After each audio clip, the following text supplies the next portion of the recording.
Hey, John here today talking about Dent Slayer tools, Matt Boyett.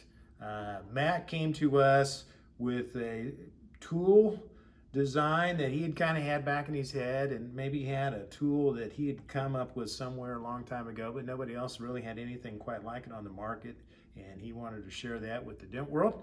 And so this is the original Dent Slayer, 3/8 diameter, I think about 19 inches in length, and $99, I believe, for this particular tool. That's with a conventional handle. You can also get it with a ratchet handle, and I believe that's $129 with the ratchet handle.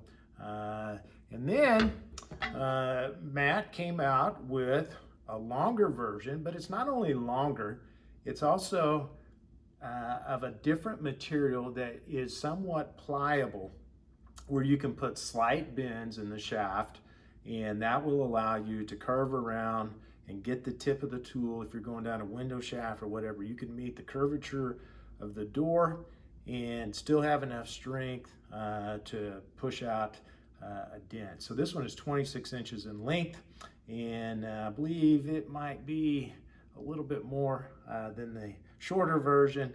It also comes in a ratchet handle as well. You can find these at pdrtool.com.